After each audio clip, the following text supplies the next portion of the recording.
Welcome back, Focus Learners. Okay, today we're tackling something that sits right at the intersection of logistics, compassion, and public health. We're looking at the official regulations surrounding the recovery and distribution of surplus food. It's an absolutely crucial framework that literally turns what would be food waste into life-saving meals, all done legally and securely. Okay, let's dive into this and uncover exactly how we can legally and safely donate surplus food. Here is the quick roadmap for our explainer today. 1. The rules of donation. 2. The origin. 3. The handoff. 4. Labeling and hygiene. And finally, 5. Oversight. Now, before we get completely lost in the dense regulatory text, let's ground ourselves with this fundamental, real-world question. How do we safely give surplus food to those in need without making them sick? I mean, it sounds simple, right? But think about a massive catering event or a huge commercial bakery. You've got perfectly good food left over, and there are people who are hungry. But bridging that gap isn't just about throwing leftovers into a cardboard box. It involves a complex chain of temperature control, sanitation, and precise timing. So these regulations aren't just bureaucratic red tape.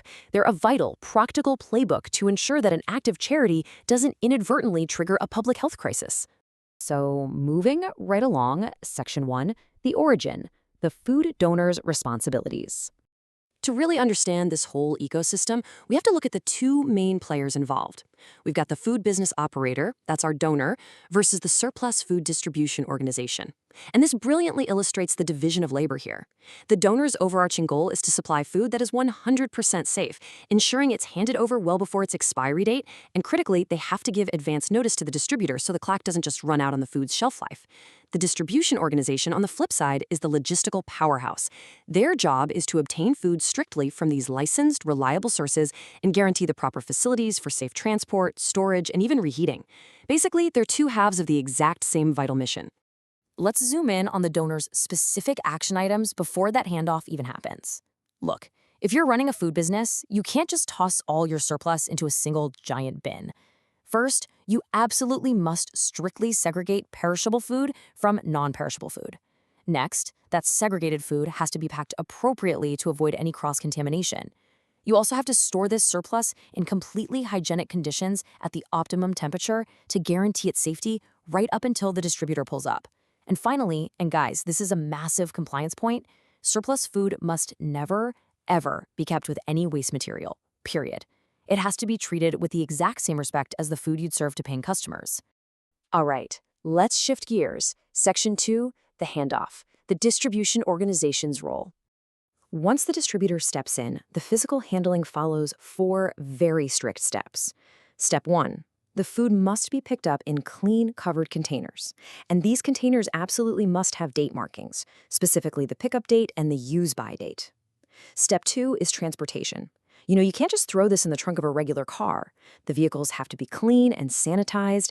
You need insulated containers and ice packs for perishable goods to maintain that crucial temperature control. Plus, any equipment directly touching the food, it has to be made of non-toxic food-grade materials. Step 3. Once it reaches the distributor's facility, it has to be stored strictly off the floor, away from the walls, and away from non-food items to prevent any pest issues. And finally, Step 4, the ultimate goal, distributing it to the needy before that expiry date hits. But what happens if something goes wrong? Say a truck breaks down and the cold chain is broken. Well, the regulations are crystal clear here. If at any point during this journey, the food spoils or becomes unfit for human consumption, it cannot just be casually pushed aside. It must be put into a container that is explicitly and clearly marked as food for disposal.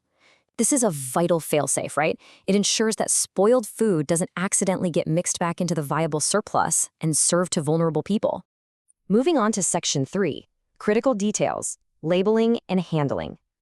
Notice how the regulations clearly distinguish how we treat different types of food. If you look at this comparison, labeling requirements vary entirely based on whether the food is in its original package or if it's a prepared meal. For donated pre-packed food, it has to retain its complete original label. That means the name, manufacturer info, list of ingredients, and expiry date must be totally visible. The rules explicitly state you cannot mask this info in any manner whatsoever.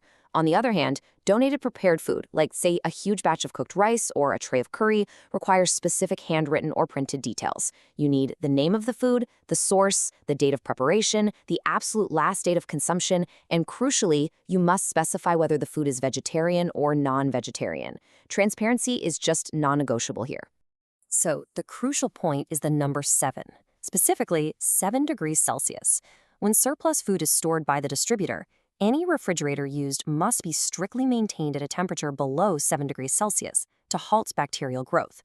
Actually, scratch that. It's not just about temperature. The regulations also mandate that these refrigerators must be cleaned at least once a week to remove stains, ice particles, and food remnants. Temperature control and cleanliness. That is the absolute bedrock of food safety.